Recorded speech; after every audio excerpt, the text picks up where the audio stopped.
Hi, I'm Rajalakshmi, working as an assistant professor in the Department of ECE at R.M.K College of Engineering and Technology. So, this video I'm going to deal with the topic Consumer Electronics Architecture. So, here under this topic, we're gonna consider consumer electronics devices as an example of complex embedded systems and the platforms that support them. Before entering into the topic, let me tell what is consumer electronics. The consumer electronics are the electronic equipment intended for everyday use. Televisions, computers, smartphones, washing machines, and all these are consumer electronics that we use every day in our life. Consumer electronics use cases and requirements. The term consumer electronics architecture raises a confusion whether all the consumer electronics use same architecture. The answer is no. We have a variety of devices with different functions, but the consumer electronic devices have converged over the past decade around a set of common features depending on the way the device is to be used, but most devices select features from a common menu. Similarly, going into the platform, there is no common platform for consumer electronics. So now let me take multimedia. The media may be audio, video, or still images. So video, everyone knows, it includes both motion pictures and audio. All these multimedia are stored in compressed form. They should be uncompressed for playing. We have MP3, Dolby Digital and so on compression standards for audio. For images, we have JPEG and MPEG-2. For video, we have MPEG-4 and so on. So coming to data storage and management, as people have the rights to select what multimedia, whether image or audio or video, they want to save or play, the data storage goes hand in hand with multimedia capture and display. Many devices provide PC compatible file system so that the data can be shared more easily. The next is communication. So how the devices can be interfaced to a host computer. Simple USB, Ethernet port or a cellular telephone link can be used. Use cases.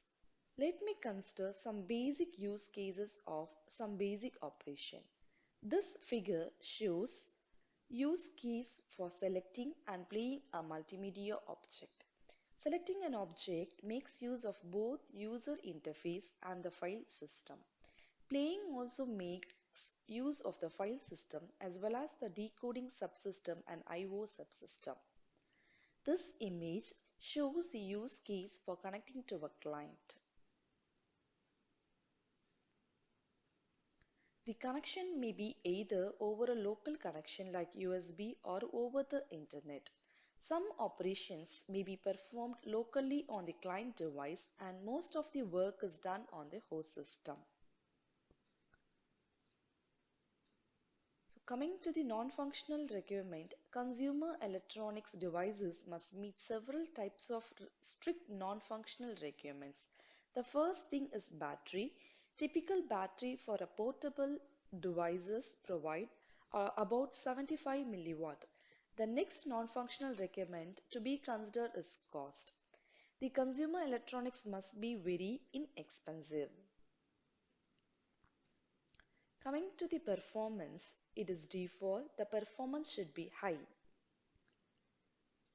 So, talking about the hardware architecture, the figure shows the functional block diagram of a typical device. Storage should be bulk and permanent storage. The network interface may be a simple USB connection or an internet connection. So multiprocessor architecture are common in many consumer electronics. You can see in the figure, here also we have two processors. One is RISC CPU, which runs the operating system, runs the user interface, maintains the file system and so on. The other is DSP, digital signal processor which performs signal processing. The operating system that runs on the CPU is responsible for maintaining the process and the file system.